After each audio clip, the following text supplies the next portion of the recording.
আর একটি কথা না বললেই নয়, এই 2015 সালের পর থেকে শ্রেণী প্রথা বিলুপ্ত হয়ে গেছে।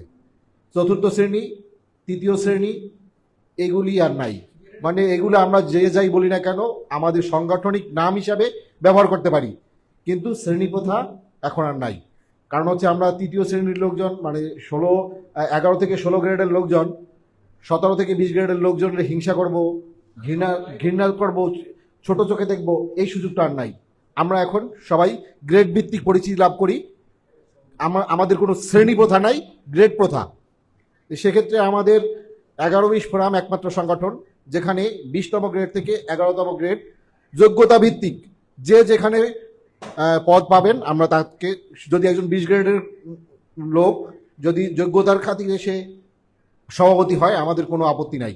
আমরা এটাকে কোনো সময়ই মানে অবহেলার চোখে দেখি না, মানে ঈর্ষের চোখে দেখি না।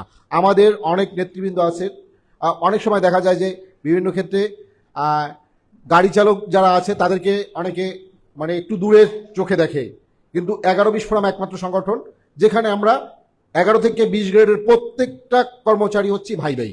এইখানে আমরা মানুষ হিসাবে আমরা একজনকে ট্রিট করি, এখানে আমরা একজন কর্মচারী হিসেবে ট্রিট করি, শেষ প্রজাতন্ত্রের কর্মচারী সেই হিসাবেই আমাদের সাথে তাদের সম্পর্ক। কোনো মানে শ্রেণী প্রথা, পদ কোনটা আছে, একজন সুইপার ঝাড়ুদার যিনি 20তম গ্রেডে আছেন তার যদি যোগ্যতা থাকে তিনি আমার সভাপতি হইতে পারবেন এবং আমি তার নেতৃত্ব মেনে নেব ইনশাল্লাহ। একজন অভিসহায়ক যদি তার যোগ্যতা বলে সাধারণ সম্পাদক হয়, আমি তার নেতৃত্ব মেনে নেব। এটা হচ্ছে 11-20 ফোরাম। 11-20 ফোরাম এই নীতিতে আজকে পর্যন্ত প্রতিষ্ঠা লগ্ন থেকে আজকে পর্যন্ত চলে আসছে।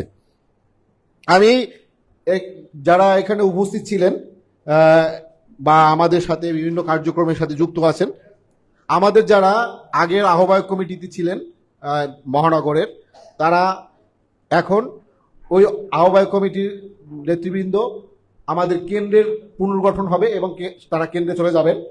আজকের যে কমিটিটা আসতেছে সেটা সম্পূর্ণই একটা নতুন কমিটি আসবে এবং এখানে যারা আছেন সকলেই এই কমিটিতে থাকবেন। শুধুমাত্র কমিটি করার খাতিরে আমরা প্রাথমিক পর্যায়ে একটা আহ্বায়ক কমিটি করছি। সেই আহ্বায়ক কমিটির যারা আহ্বায়ক, যুগ্ম আহ্বায়ক আছেন তাদের সহ সদস্যদের নাম আমি এখানে ঘোষণা করছি। আমাদের আহ্বায়ক হিসাবে থাকবেন জনাব Abul Kalam Azad, National Institute of Laboratory and Medicine Referral Centre. উনি আমাদের আগারগাঁওয়ে বসেন এবং যত সরকারি পরীক্ষা নিরীক্ষা আছে ল্যাবরেটরির, প্যাথোলজির, সব ওনার প্রতিষ্ঠানে সরকারি খরচে হয়। আপনাদের সকল সহযোগিতা উনি ইনশাল্লাহ করতে পারবেন এবং সেই সাথে ঢাকা মহানগরকে সুন্দরভাবে পুনর্গঠন করবেন বলে আমরা আশা করি। আমাদের সাথে আমাদের যুগ্ম আহ্বায়ক হিসাবে থাকবেন জনাব কাইয়ুম ফকির, বাংলাদেশ মেডিকেল বিশ্ববিদ্যালয়, এই পিজি হাসপাতাল।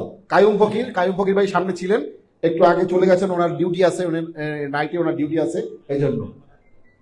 এরপরে থাকবেন আমিমুল এহসান তুষার, উনি বাংলা একাডেমিতে আছেন। এরপরে থাকবেন কেফায়েত হোসেন সোহাগ, ডিজি হেলথ।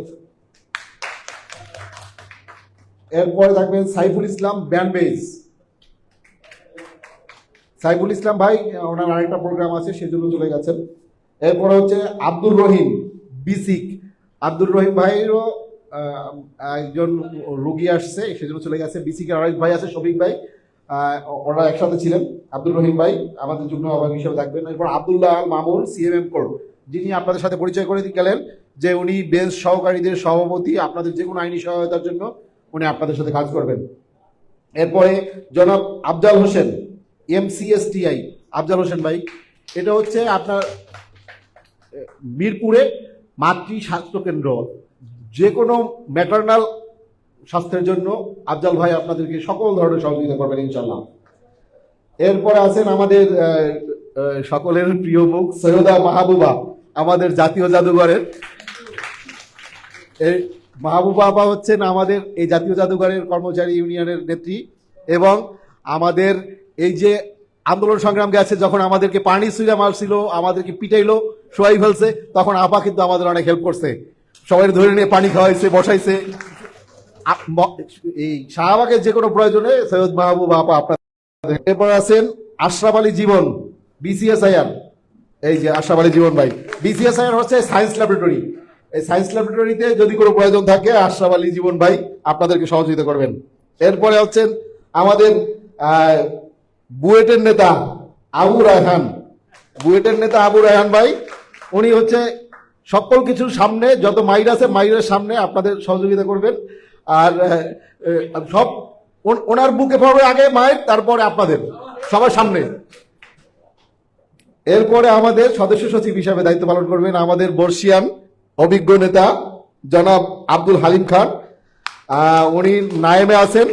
আব্দুল হালিম খান নায়েম কর্মচারী ইউনিয়নের সাধারণ সম্পাদক এবং মিরপুরে যে কর্মচারী কোয়ার্টার আছে সে কর্মচারী ইউনিয়ন কোয়ার্টারের জামে মসজিদের সভাপতি উনিও আপনাদের সাথে সদস্য সচিব হিসাবে দায়িত্ব পালন করবেন।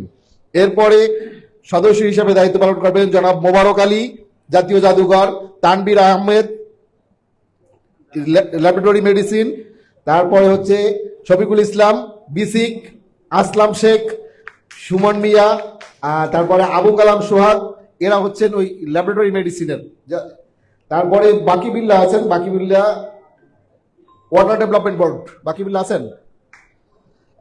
তারপরে আছেন নাহিদ পারভেজ জাদুঘর, আলামিন ভাই জাদুঘর, তারপরে আছেন এরা সবাই সদস্য হিসাবে দায়িত্ব পালন করবেন।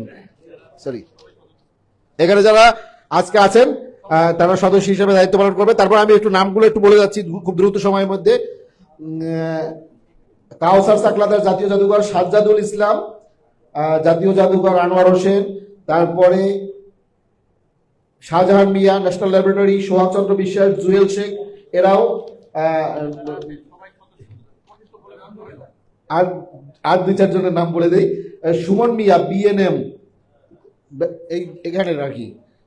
তারপরে আশরাফুল ইসলাম, বিআইএম, আমাদের কায়ুম ফকির তো বলছি, আব্দুল্লাল মামুন ভুইয়া, হ্যাঁ আব্দুল্লাল মামুন ভুইয়া।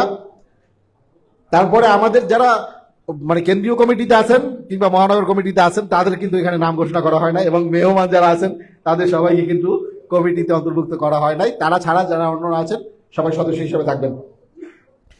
আপনাদের এই মহানগর কমিটির সাফল্য কামনা করছি এবং আমি আমার বক্তব্য এখানেই শেষ করছি। এর পর্যায়ে আমাদের এই মহানগর কমিটির সদ্য নির্বাচিত আহ্বায়ক জনাব আবুল কালাম আজাদ আপনাদের সাথে কিছু বলবেন। এরপরে সভাপতি মহোদয়ের বক্তব্যের পরে কেক কাটা হবে। এরপর আপনারা যেতে পারবেন ইনশাল্লাহ। একটু ধৈর্য ধরুন। আসসালামু আলাইকুম।